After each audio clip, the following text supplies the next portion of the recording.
विश्वं दर्पणदृश्यमाननगरी तुल्यन्निजान्तर्गतं पश्यन्नात्मनि मायया बहिर्भूतं यथा निद्रया यः साक्षात् कुरुते प्रबोधसमये स्वात्मानमेवाद्वयं तस्मै श्रीगुरुमूर्तये नमः इदं श्रीदक्षिणामूर्तये बीजस्यान्तरिवाङ्कुरो जगदिदं प्राङ्निर्विकल्पं पुनः मायाकल्पितदेशकालकलन वैचित्रचित्रीकृतं मायावीव विजृम्भयत्यपि महायोगी वयस्वेच्छया तस्मै श्रीगुरुमूर्तये नमः इदं श्रीदक्षिणामूर्तये तस्मै श्रीगुरुमूर्तये नमः इदं श्रीदक्षिणामूर्तये ॐ सहना भवतु सहनौ भुनक्तु सह वीर्यङ्करवावहै तेजस्विनावधीतमस्तु मा विद्विषावहै ॐ शान्तिः शान्तिः शान्तिः सदाशिवसमारम्भां शङ्कराचार्यमध्यमाम् अस्मदाचार्यपर्यन्तां वन्दे गुरुपरम्पराम् Verse number 29. स्तब्धीभावो रसास्वादात् तृतीयः पूर्ववन्मतः एतैः समाधिभिः षड्भिः नयेत् कालं निरन्तरम्. So in the internal meditations, both Drsya Anuvidya and Shabda Anuvidya, which leads to Nirvikalpaka Samadhi. Similarly, in case of external meditation, also Drsya Anuvidya, Shabda Anuvidya. Anuvidya means connected to Shabdas, teachings, connected to Drsya, the thoughts, etc., connected to thoughts, that is internal, connected to the names and forms, that is external. So that is called Drsya Anuvidya. In external also Drsya Anuvidya as well as Shabda Anuvidya. Well, so it leads to Nirvikalpaka Samadhi. The Nirvikalpaka Samadhi is a common consequence for both internal and external meditation. So after enumeration and definition of these sixfold Samadhis, author concluded that a seeker should practice this sixfold Samadhi constantly and regularly. Shadbihi nayet kalam nirantaram. So nirantaram etaihi samadhihi shadbihi samadhibihi etaihi, this sixfold Samadhis, with this, this sixfold Samadhi one has to practice nirantaram kalam nayet, constantly and regularly. These sixfold Samadhis should be practiced by a seeker. Now, a few important observations from this discussion is this. Of these sixfold Samadhis, 4 are deliberately practiced by the seeker. The twofold internal Samadhi, Savikalpaka Samadhi, and twofold external Savikalpaka Samadhi.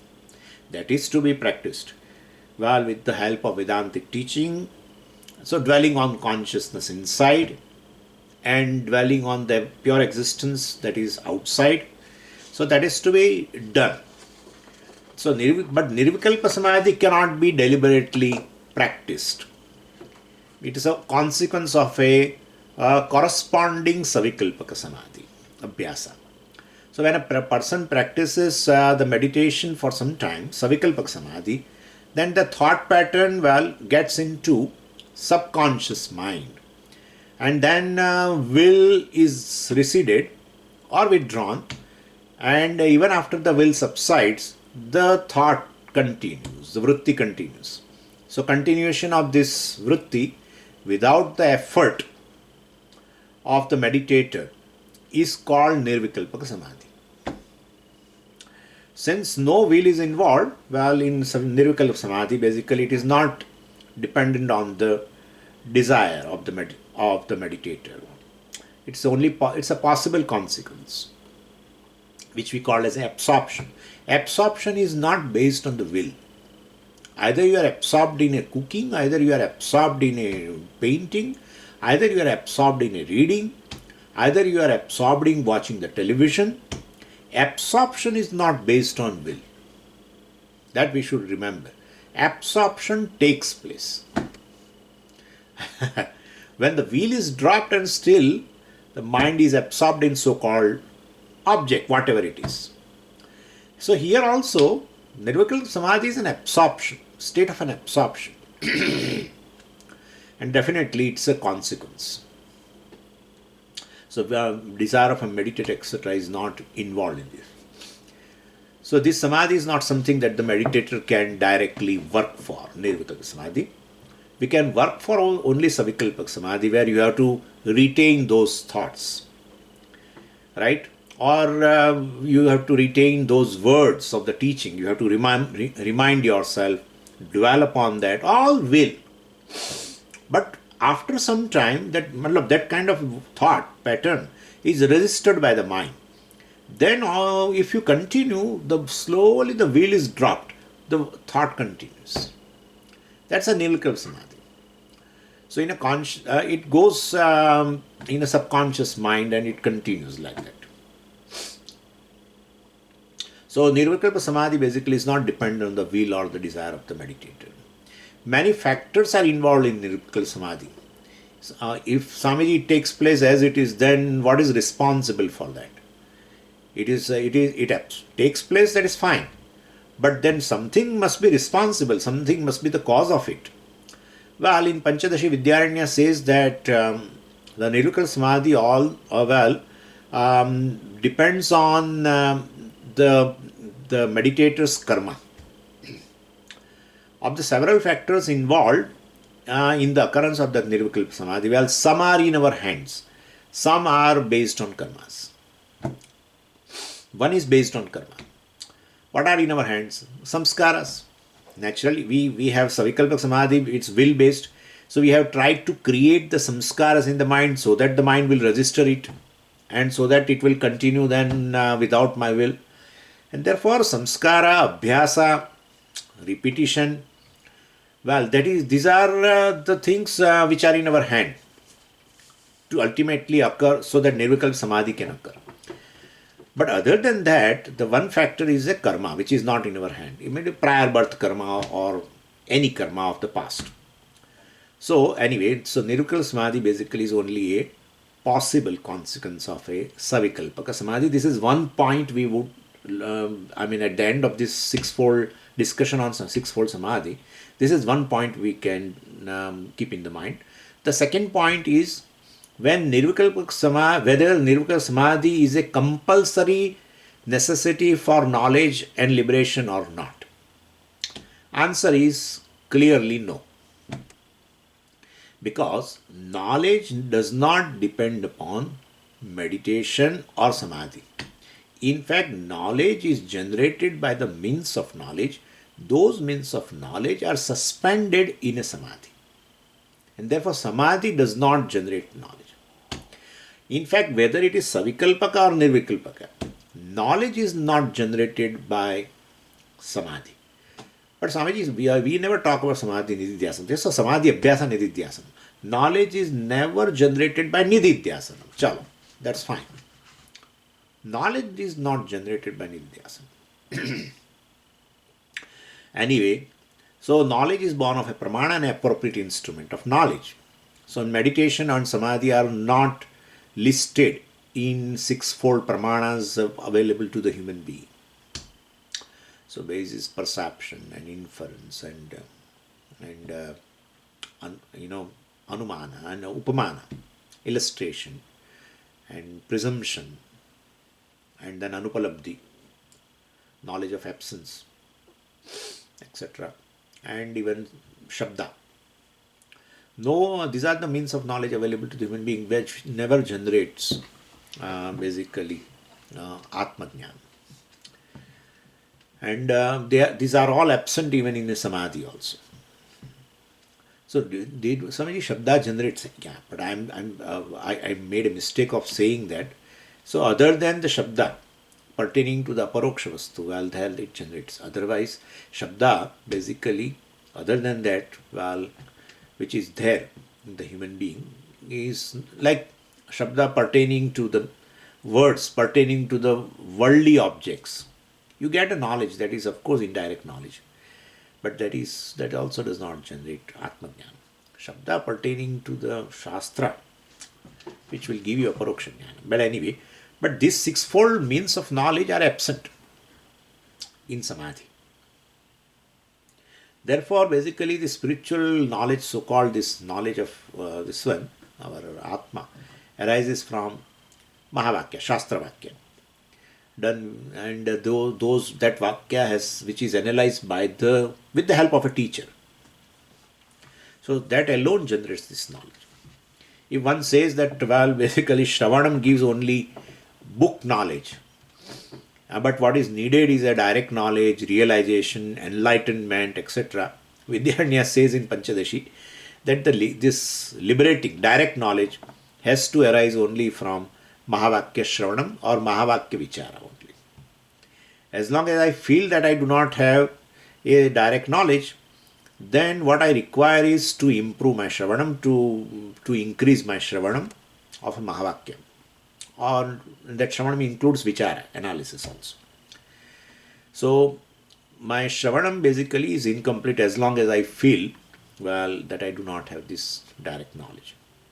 Until such time I have this direct knowledge, well, I should, any other sadhana, including this Nididhyasana, is only for getting rid of obstacle, basically.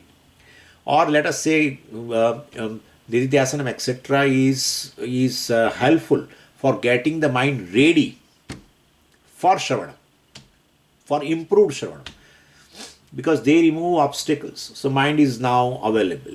So that way, as long as I do, so you can say Nididhyasanam, as we discussed before, is to help you to remove the Viparita Bhavana.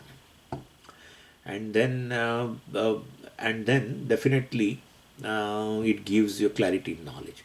If it doesn't give a clarity in knowledge, then, well, Nididhyasanam still helps you to remove the obstacle. And then if you do the Shravanam, then that gives a direct knowledge. Kindly remember this. Shravanam alone gives knowledge. Paunah punyena Shravanam kuryat. Paunah punyena Shravanam kuryat. Paunah punyena Nididhyasanam kuryat has not been told. Paunah punyena Nididhyasanam kuryat. You have done enough Shravanam. Do Nididhyasanam. No. That is the only thing. No, but I want self-realization. I don't want your bookish. I don't know what is that word. Bookish knowledge. What is this bookish knowledge? What is this bookish? Knowledge is only generated by Mahavakya, direct knowledge, self-realization. The 10th man has a self-realization just by listening Mahavakya that you are 10th. Nothing will help. No, I have heard.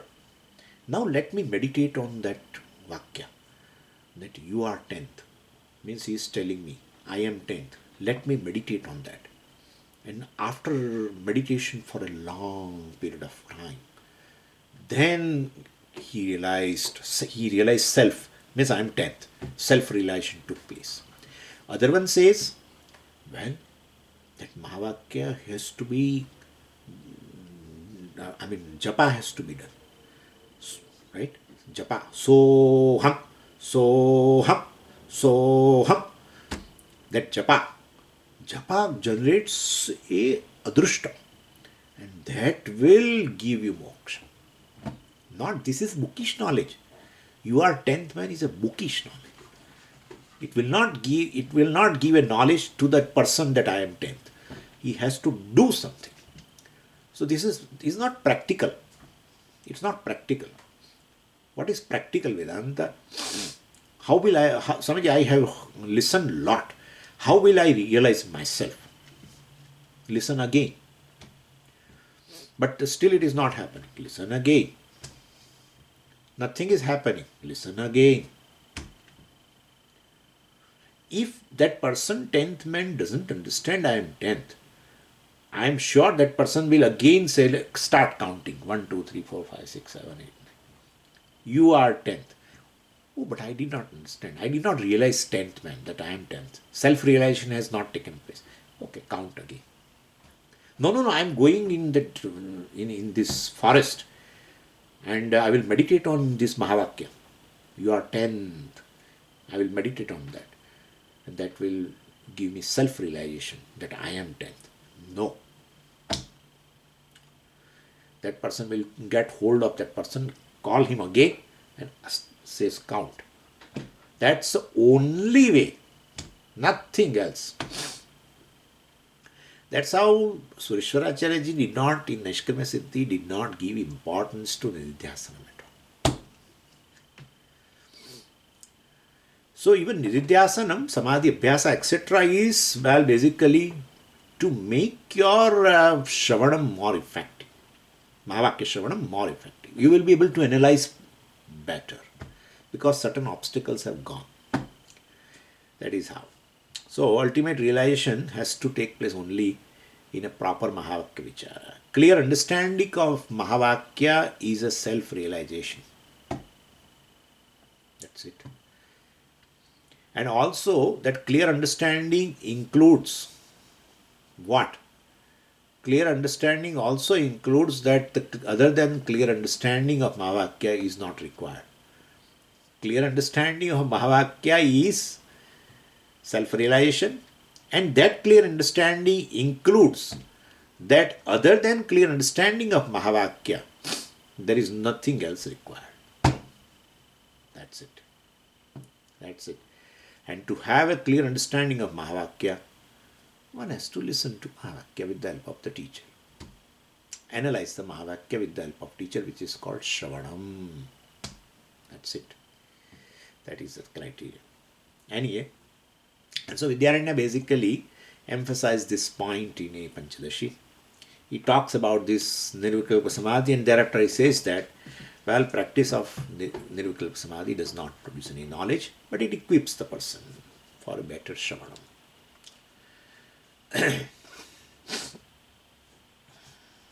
And that he says in verse number 61, Amuna Vasana Jale Nishesham Pravilapite Samulon Mulite Punne Papakhe Karma Sanchaye, etc. etc. By various means of this moksha, including this meditation and etc. Well, basically you are refining your intellect. With the better intellect, well, the seeker has to come back to the Shravanam only. Then the same Mahavakya, well, definitely, which was improperly heard before, will be now analyzed properly, and that gives knowledge. You are 10th.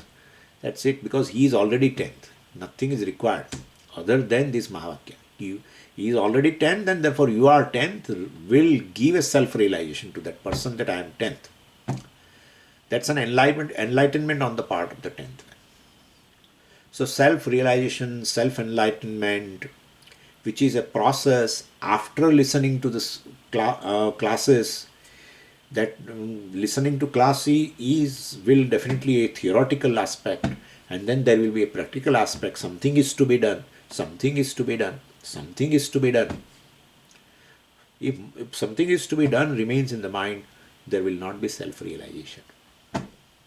If you feel that something is required for self-realization, there will never be self-realization. That is the criteria. This is to be clear. This clarity requires a tremendous punyam. Believe my words. Tremendous punyam. It's not that easy. The orientation of doing something, making the knowledge practical, self-experience. I told you also that experiencing Brahman, it puts you on a spin. That will never help. Vedanta is a pramana, and therefore pramana generates knowledge, and other than knowledge there is no realization. Because of ignorance you are already realized and pahunch gaya, Atma, Siddha Purusha, but you don't know you are Siddha. There is no Siddhi at all here. No Siddhi. Siddhi is something which comes in future after employing the sadhanam, etc. you gain as some sadhya, etc., that is in future, that's not a criteria at all here. You are already siddha. That is Mahavakya. And therefore, more efforts and more this kind of a orientation that this class is okay. Class is okay. But then one has to experience self. One has to realize the self. One has to have an enlightenment of the self. There is no enlightenment. Enlightened because Atma is already enlightened, because of which you have experienced everything in this world. That's only light. I should be basically aware of that light, because of which everything shines in this world. Everything exists in this world. You are that light. You are already enlightened. Somebody should tell you you are enlightened. That's it. That's Mahavakya. That is Mahavakya. Therefore, so far as Vedanta is concerned, this self-realization, self-enlightenment and all this moksha, self-experience, some special type of an experience of a moksha, special type of an experience of a Brahman, all these things get dropped basically. So that improved Shravanam well ultimately. After Nididhyasanam also, well, now the Viparita Bhavana is disintegrating. Dehatma Buddhi is disintegrating. Well, then when this teacher again tells you you are Brahman, you are not this Deha, etc., it makes sense to you. Definitely makes sense to you. This is called improved Shravanam. Will give you this direct knowledge. And that is told in the first chapter of Panchadashi in verse 62 and 64. Yeah. And 62 first though. Then Vidyaranya concluded in this first chapter in 64. Anyway, so this is for your reference, you can refer later. That's what he meant there. Anyway, so with the help of this Guru and Mahavakya, one has to continue Shravanam. And Shravanam alone gives this Atmajnanam. Atmajnanam is moksha. Because I realize that I am free. That's Atmajnanam. So Nirvikalpa Samadhi is not compulsory for liberating direct knowledge, etc. But proper Shravanam is required for moksha. In the 9th chapter of Panchadashi, Vidyaranya says that throughout this life, if one feels that he has done a lot of Shravanam, but only he has a theoretical knowledge, he should continue Shravanam in the next life also. Yeah, he says like that. 9th chapter, we have to wait. So Samadhi Abhyasa is a one method basically of clearing the intellect for better Shravanam. It may happen or it may not happen during this Samadhi Abhyasa, Nididhyasanam, etc. Sometimes it happens that you sit in a Nididhyasanam and you get up. Your mind doesn't get absorbed. Sometimes it happens that mind gets absorbed. That's what this is. That's how he said. Vidyaranya says it is karma based. So because of karma, absorption happens. Well, sometimes you read the book. Well, you don't get absorbed. You read, of course, some pages, but you don't get absorbed. Sometimes you get absorbed. People get absorbed in cooking. Believe me, people get absorbed in cooking. I know them. They are literally not aware who guest has come and who is doing what they are talking and all that. Nothing. She is so engrossed in that particular dish or whatever, I don't know. So totally watching TV, watching cricket, watching football, people get absorbed. Sometimes people don't get absorbed. So absorption, samadhi, nirvikalpa samadhi definitely is a karma based. And moreover, let us say abhyasa, etc. If you have abhyasa, you get absorbed. If you have a samskara of this doing samadhi, etc., you get absorbed. That is possible. But anyway, so Shravanam only will ultimately give self-realization, moksha. That's it. Verse 30.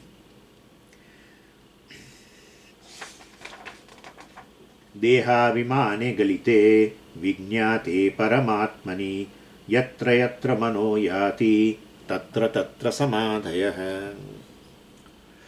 So this is very well known, many acharyas quote also. So as a result of this repeated, cyclic process of means, let us say, that Shravana, Manana, Nidhyasana, Abhyasa, etc., in which Shravana, of course, is a primary means. Well, I clearly understand the Mahavakya, the meaning that I am Brahman.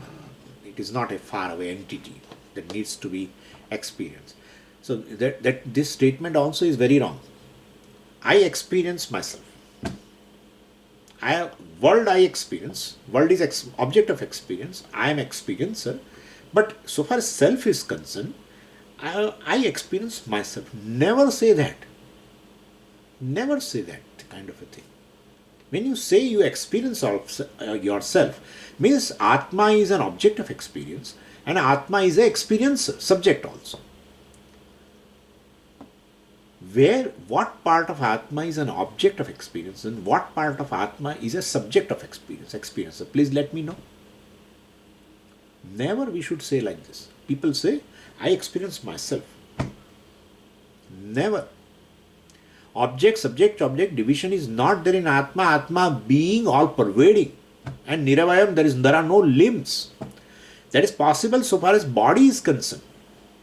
Then for body, of course, prana is your part and you experience in your hand as a touch.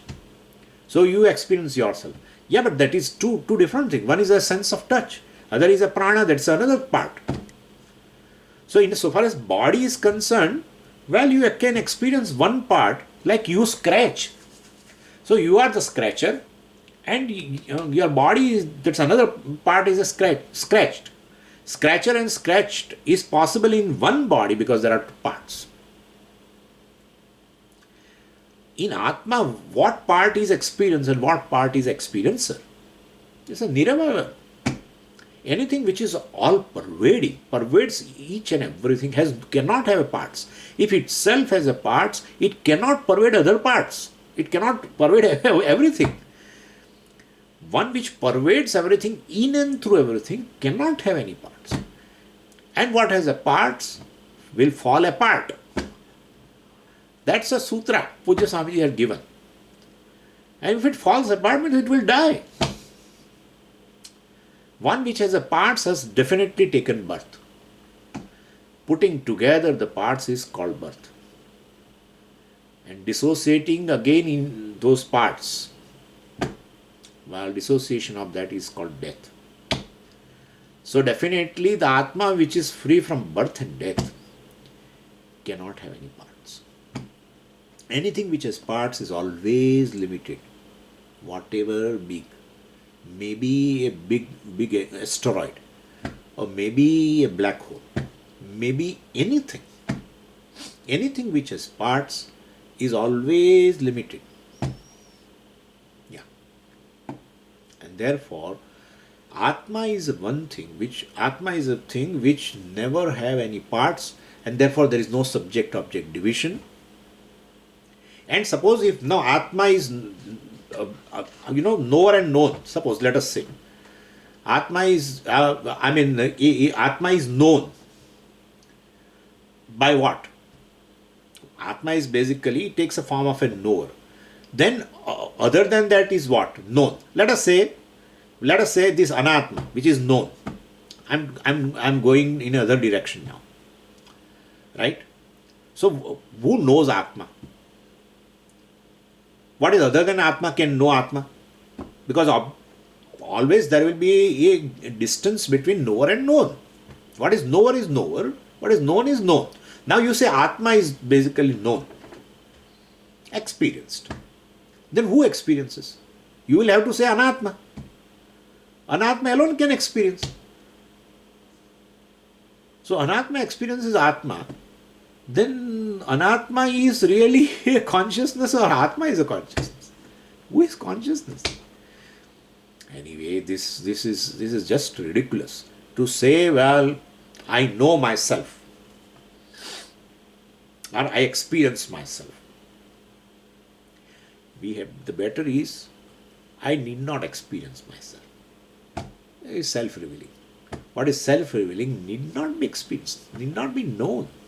because it's all the time evident. What is all the time evident, what is self-evident, need not be known at all. No means of knowledge required for that. What is not self-evident, you need to know through means of knowledge. What is self-evident, you need not employ any process of knowing.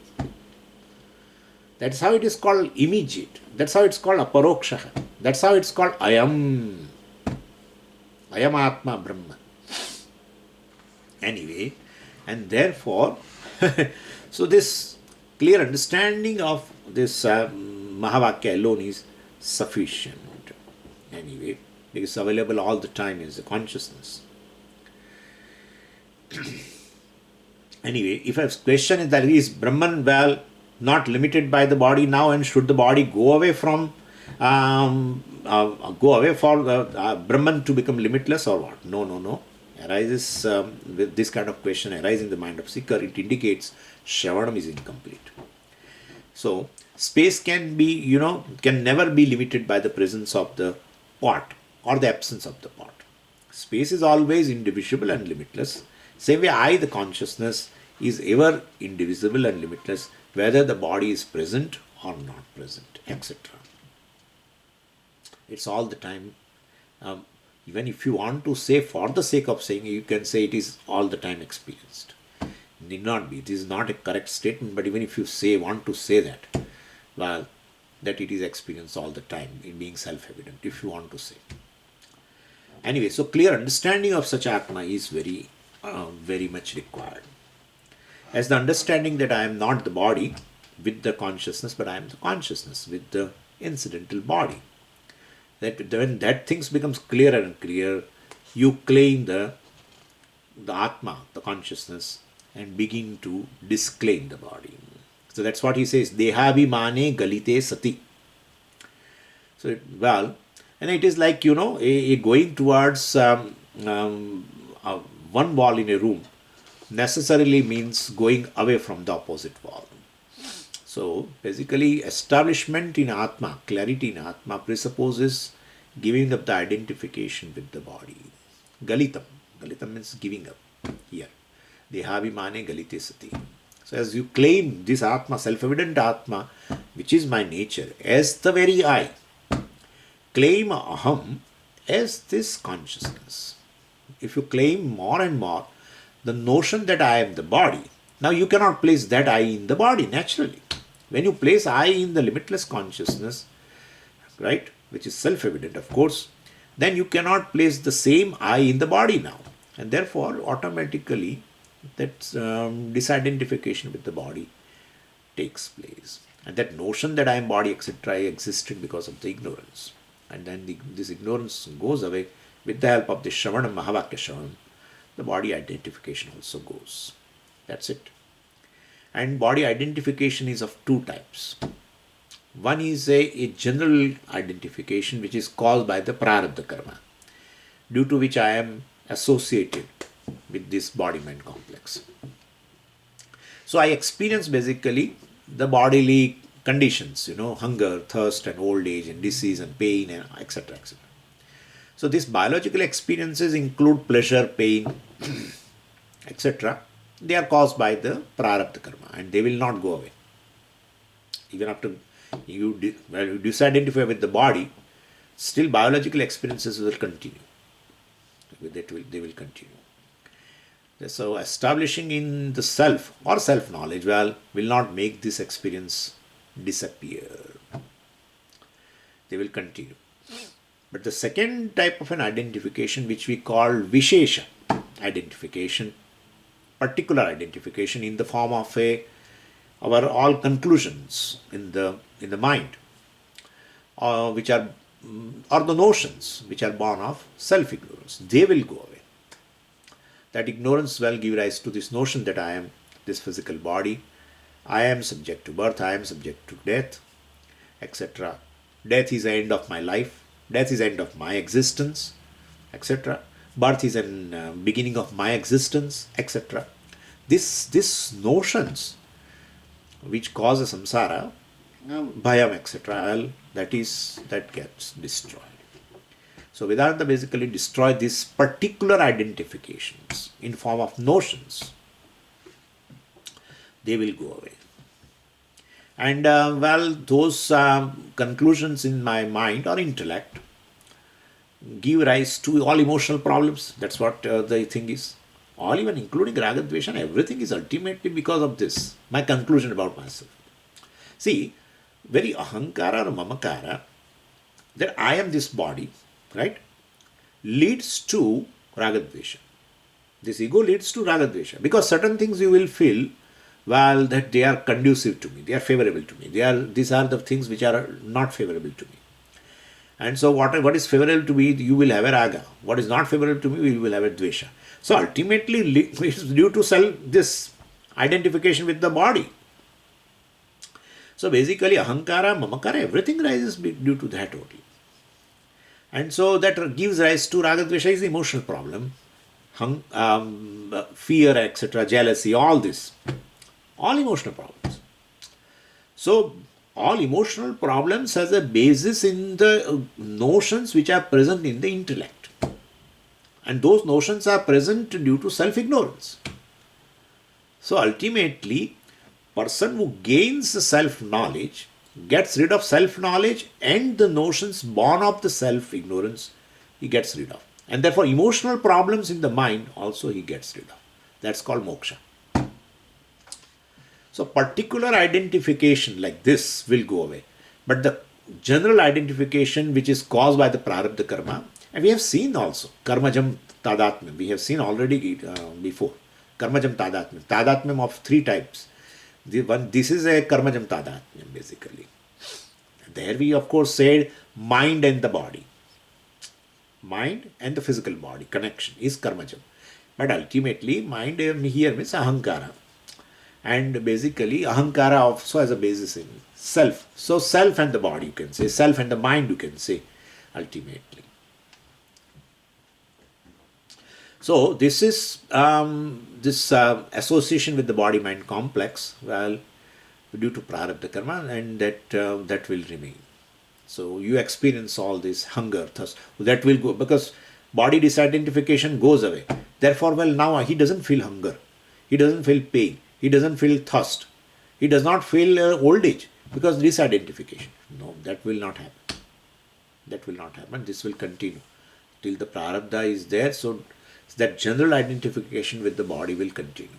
But the particular identification in the mind that I am subject to old age, birth, and this and that, well, all, and the emotional problem born of that, fear and everything, fear of death and fear of old age and everything, that will go away. That will go away. So we have to be very clear about this. Vedanta destroys these conclusions, notions pertaining to the self. And also, well, it removes these emotional problems born out of those wrong notions. They will go away. They give an example of a baby. You know, a baby feels basically and cries from physical pain, but does not have any emotional worries associated with the bodily condition. They say the baby does not have a too much identification with the body. Still, its ahankara is not in a very nascent stage. So it doesn't have much, and we can see that.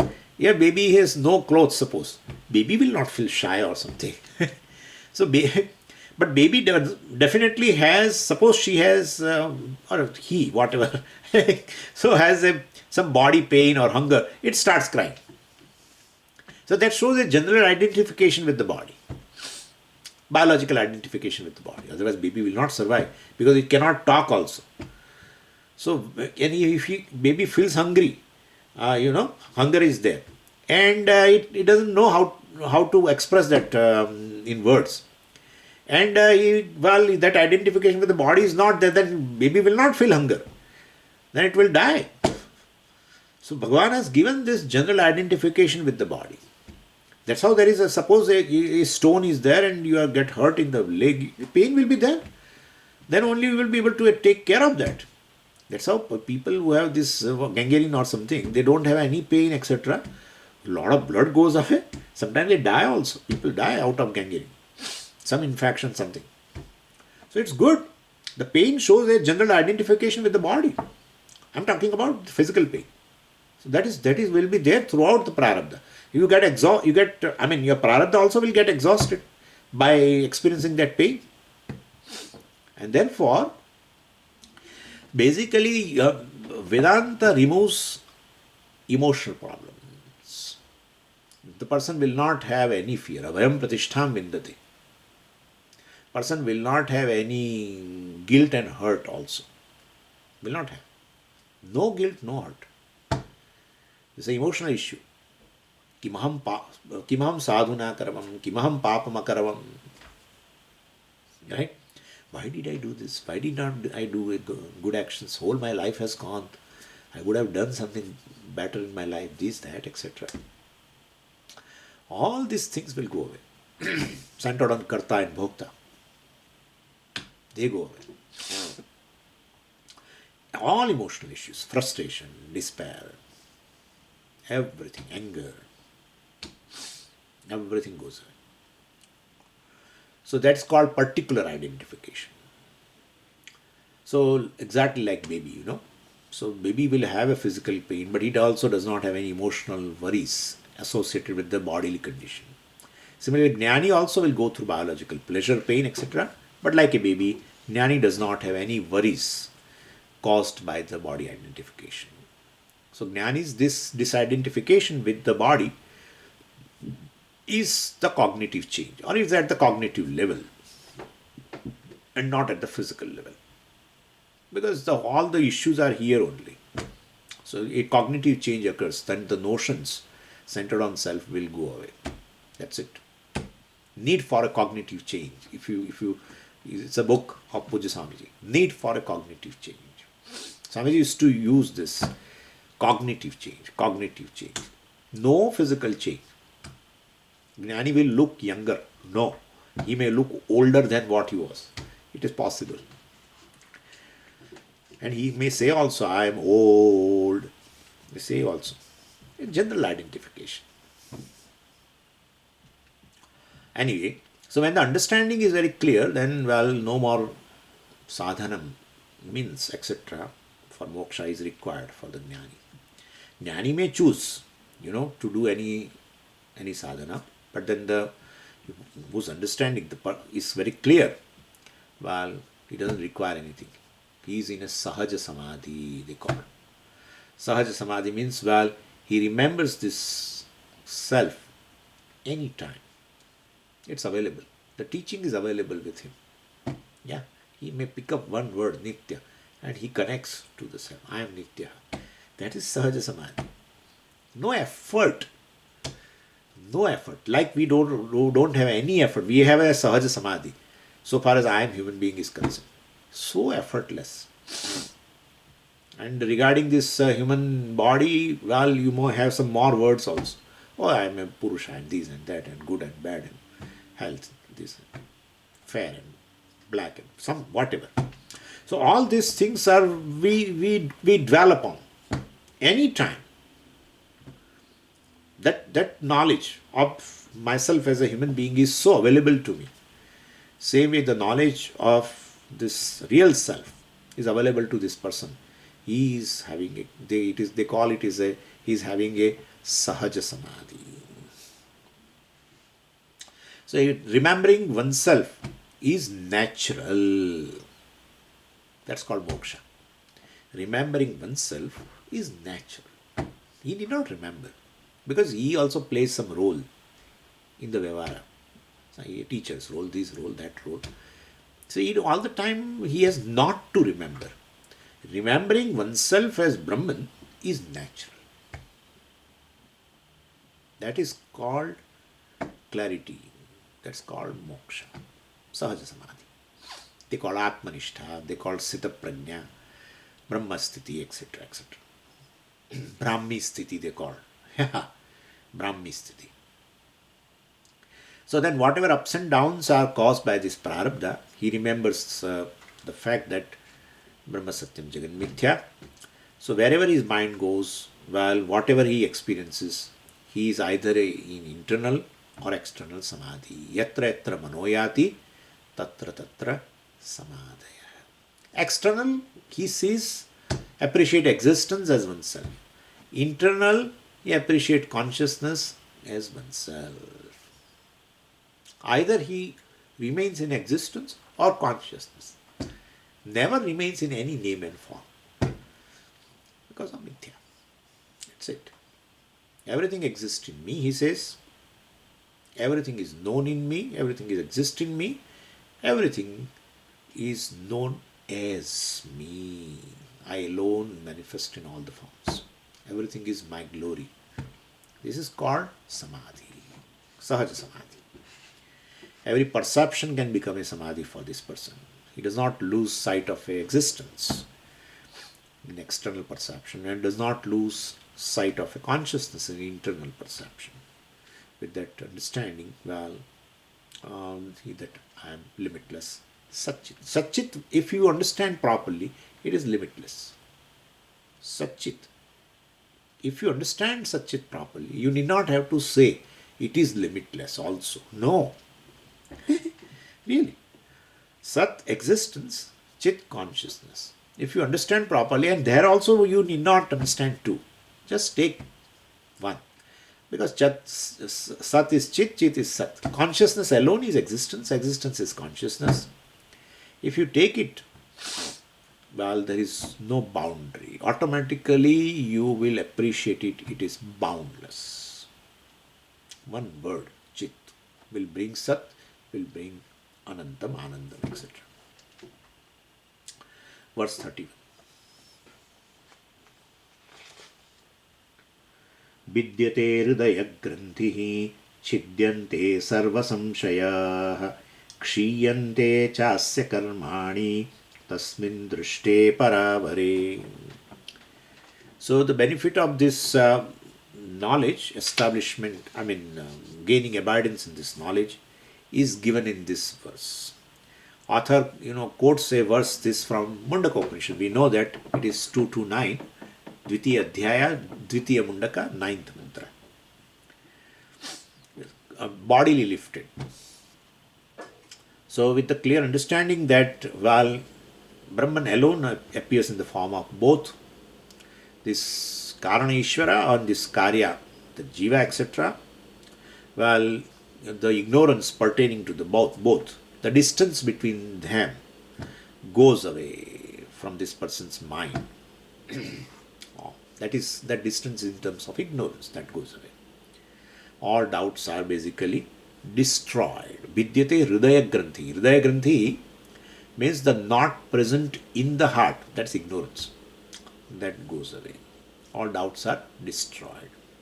Chidyante sarva samshayaha. Sarva samshayaha chidyante. All doubts are destroyed in wake of this understanding. Because all doubts, notions, were based on self-ignorance. So once that not is released, basically, and that is not. Why not? Because in not there are two things. Yeah, in not there are two things, right? Two thread, etc. tied together. Two things are tied. Here also two things are tied. Yeah, Atma and Atma tied. A tie between this. Atma and Atma. Identifying the self with the non-self. That is the Hridaya Granthi. That's it. That gives rise to so many notions. Once you identify with Anatma, you are available for writing a book for Atmakatha. Atmakatha. For Atma, what will you write?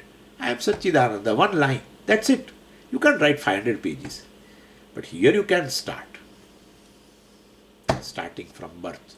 Where were you born? And who were your parents? And everything. Atma is one, Anatma is many. When Atma is taken as Anatma, you take yourself to be many. So much. This and that. All doubts are destroyed in the wake of understanding. Then, Kshiyante chasya karmani, all the results of action in the form of punyam and papam are also destroyed. Sanjita is destroyed, agami is avoided. Jnani's action do not produce punyam and papam. That is, this is, they say Jnani's action produce punyam. Tattva Bodha says, and that punyam will be distributed among the people who serve him. etc. or her, whatever. And Jnani's karma also may produce papam. Unknowingly he does something which is papam. It may generate papam, but that papam will be, distributed between the people who criticize him and this and that. Never accept this. Huh? This is all good to talk about. Basically, it should not generate agami. That's it. Because to generate there should be kartrutva. It is not there. So prarabdha karma basically is present, and Jnani's Jnani's standpoint, of course, that is also not there. Because Jnani, no Jnani says I am Jnani. That's the thing. If you still say I am a knower of Brahman, it's a doubtful thing. Yeah. No one says. No Jnani will say I am a knower of Brahman. They will definitely say I am Brahman. They will never say I am knower of Brahman. Knower of Brahman means he takes himself as a knower, means ahankara. That is a reality for him, suppose. Then where is knowledge? Brahmavit Brahmaiva bhavati. The knower of Brahman is Brahman. He has established in not in a knower of Brahman, he has established in Brahman. The I is very much placed in Brahman, not I is placed in knower of Brahman. Please understand this. No Jnani will say I am a knower of Brahman. And even if he says, suppose, but that he has no buddhi in that. He has only buddhi established in Brahman. Brahmavid Brahmaiva bhavati. That's it. Then only moksha. Knower has no moksha. Knower is a samsari. Knower is a samsari, limited entity. He knows Brahman, he doesn't know this thing, that thing. Knower has all samsara. He says, I am Brahman. Anyway. So, but prarabdha karma also, definitely is present, but from Jnani's standpoint, that is, he does not give overemphasis, overimportance to that. He knows that aham mithya ahankara, undergoes this prarabdha. Ahankara has a definitely prarabdha, and therefore, it will go. And he doesn't say, I have prarabdha. And for them, prarabdha is therefore as good as destroyed. Prarabdha for a jnani is as good as destroyed. Sanchita is destroyed. The account has gone. Karta bhokta, it is gone. So therefore, as Sanchita is destroyed, agami is not generated. And prarabdha, he doesn't claim that he has a prarabdha. He does not give overemphasis. He says, I am Brahman, which does not have prarabdha. And therefore, so they say it is like similar to saying, how the presence of star were not noticed when basically the sun shines, the sun rises. As the sun rises, the presence of stars are automatically, they are there. They will not be noticed. Same way when this jnanam arises, in light of this knowledge that I am Brahman, all this prarabdha, etc., stars will not have any place. It is there so that the body continues. Jivan mukti is possible because prarabdha. But it doesn't have any bearing on this jnani who says, I am Brahman. That's it. I am Brahman. Om Purnamadav Purnamidam Purnat Purnamudachyate Purnasya Purnamadaya Purnameva Vashishyate. Om Shanti Shanti Shanti. Harihi Om Shri Gurubhyo Namaha. Harihi Om.